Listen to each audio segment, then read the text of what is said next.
Ini saya berikan ijazah ya, untuk meringankan persoalan hidup.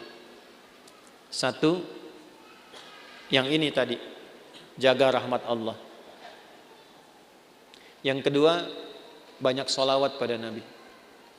Allahumma salli ala Sayyidina Muhammad. Banyak sholawat pada Nabi. Itu orang yang sering sholawat pada Nabi, salah satu faedahnya insya Allah dimudahkan urusan hidupnya. Sholawat, banyakin sholawat. Sholawat dengan rasa cinta. Walaupun sekedar sholawat pun Allah berikan jawaban.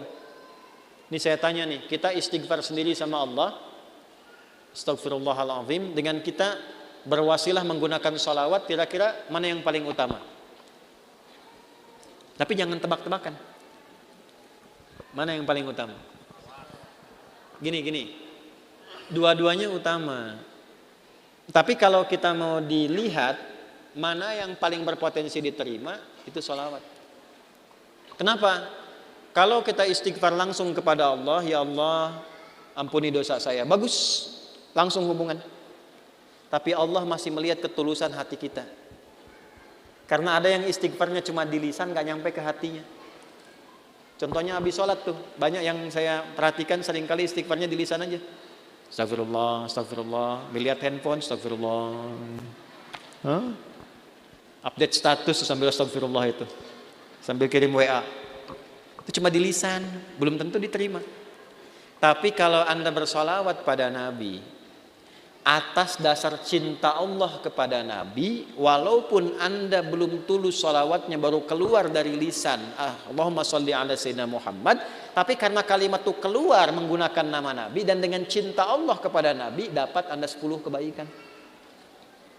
Apa dalilnya? Man shalla alayya sholatan wahidatan sallallahu alaihi asyra sholawat. Siapa yang sholawat kepadaku, Nabi nggak sebutkan mau sholawatnya khusyuk, mau biasa-biasa, mending keluar kalimat sholawat, maka dibalas oleh Allah 10 kebaikan. Nah, di antara kebaikan yang Allah berikan itu ada rahmat di dalamnya. Ditemukan di mana? Di Quran surah kedua, di ayat berapa? 157. Al-Baqarah ayat 157. Bunyinya bagaimana? Ulaika alaihim sholawatun mir rabbihim warahmah wa ulaika humul muhtadun. Ada orang-orang yang hidupnya dijamin oleh Allah mendapatkan sholawat dari Allah. Apa makna sholawat dari Allah? Pujian yang melahirkan rahmat. Tahu dari mana rahmatnya? Kalimat setelahnya berupa tafsir. Sholawatu wa rahmah. Apa makna rahmat di sini? Memudahkan urusan hidup. Dari mana dalilnya? Kalimat setelahnya. Wa ulaika humul muhtadun. Dan merekalah orang-orang yang dimudahkan hidupnya. Dari mana taunya kalau ini kemudahan hidup? Pada ayat sebelumnya, ayat 155 dan 156. Bagaimana bunyinya? Wala nabluwannakum bisyai'in minal khauf wal ju' wa naqsi minal amwal wal anfus wath thamarat wa basyiris sabirin alladzina idza asabathum musibah qalu inna lillahi wa inna ilaihi ulaika alaihim salawatum mir rabbihim wa rahmah wa ulaika humul muhtadun. Duhai kalian yang hidup, aku akan uji dengan berbagai ujian supaya membuat hidup kalian berkualitas, kalian lebih baik lagi. Ujian itu satu bentuknya kekhawatiran. Sekarang pun ada yang khawatir kapan Ustadz selesai ngajarnya. Walju, karena saya mulai lapar. Wa naqsi minal amwal, ongkos sudah mulai berkurang. Wal anfus, ada yang sakit, ada yang meninggal. Wath thamarat, ada yang hasil kerja kerasnya dibawa orang. Wa basyiris sabirin, berbahagialah orang sabar. Bagaimana cara sabar? Alladzina idza asabathum musibah, yang kalau diuji dengan masalah ini, qalu, mereka meyakinkan pada hatinya, inna lillahi wa inna ilaihi raji'un. Ini ujian dari Allah supaya membuat saya berkualitas dan pasti Allah kasih solusinya. Bagaimana cara mendapatkan solusinya? Kalau orang-orang sudah bersikap begini tawakal pada Allah, maka dia berburu rahmat Allah. Ulaika alaihim salawatum mir rabbihim wa rahmah. Orang sabar begini dipuji oleh Allah, diberikan rahmat. Kalau Allah sudah kasih rahmat, maka Allah berikan kemudahan untuk menyelesaikan semua masalah hidupnya.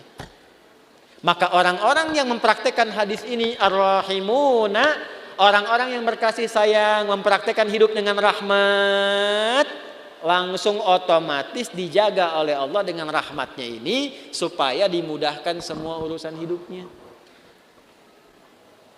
Semakin kuat prakteknya, semakin mudah hidupnya. Saya berani berkata begini karena saya mencoba, benar enggak ini kan dengan keyakinan tuh. Benar enggak tuh untuk menenangkan hati, bukan meragukan itu. Seperti kata-kata Nabi Ibrahim ya di Al-Baqarah ayat 260. Wa idz qala Ibrahimu rabbi arini kaifa tuhyil mauta qala awalam tu'min qala bala walakin liyatma'inna qalbi. Ya Allah, tunjukkan padaku bagaimana cara engkau menghidupkan yang mati. Kata Allah, kamu belum yakin. Kata Nabi Ibrahim, saya yakin ya Allah, supaya hati saya tenang saja. Saya lihat orang-orang dulu, kok betapa mudah hidupnya. Kita praktekkan satu-satu.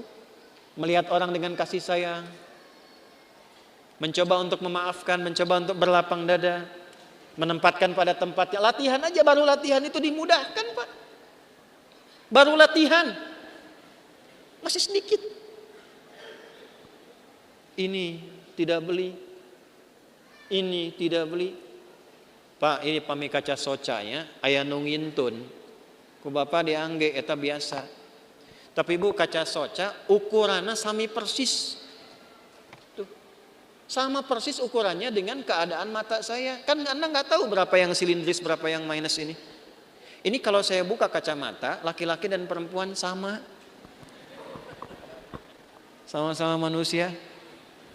Makanya kenapa Bu kalau pengajian perempuan, ibu-ibu, sab muslimah itu saya buka kacamata.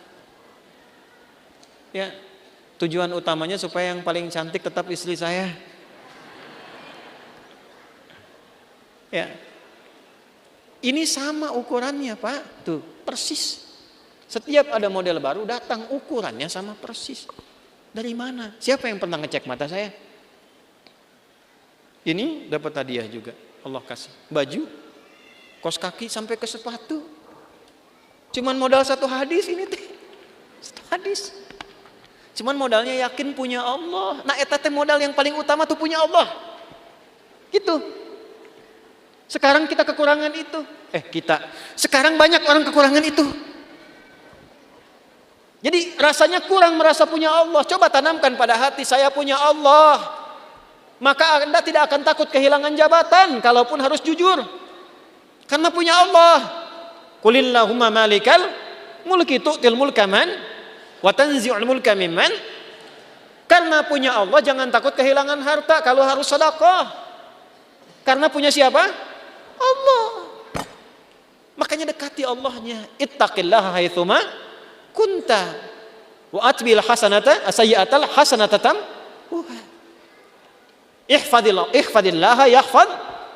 Jaga Allah, Allah jaga kita. Jaga Allah itu maksudnya apa? Jaga diri kita tersambung dengan Allah. Ini pakai hadisnya, pakai praktekkan dalam hidup. Saya bukan ingin menunjukkan ini berhasil, tidak, bukan itu. Kan bicara kalau mengalami itu enak gitu. Menceritakan pengalaman ulama itu enak yang sudah terjadi. Dulu orang begini dijaga oleh Allah. Imam Nawawi itu selama hidupnya 99% makannya diantarkan oleh ayahnya. Makannya cuma sekali malam ba'da isya. Apa yang dimakan? Kue kering dengan zaitun. Minumnya sebelum subuh. Setiap hari sampai meninggal. Karena beliau meninggal duluan, bapaknya baru meninggal 7 tahun setelah Imam Nawawi meninggal. Saking bapaknya ingin jaga anaknya terhubung dengan Allah, makanannya dijaga.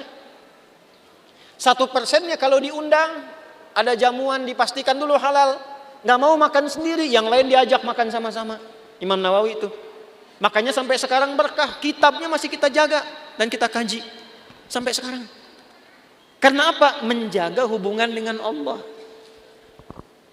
Ya. Nah, itu yang kedua. Kalau kita benar jaga dengan Allah melalui rahmat Allah, praktekkan hadis ini, insya Allah hidup kita pun dijaga, dimudahkan oleh Allah sesuai dengan kadar maslahat dunia akhirat kita.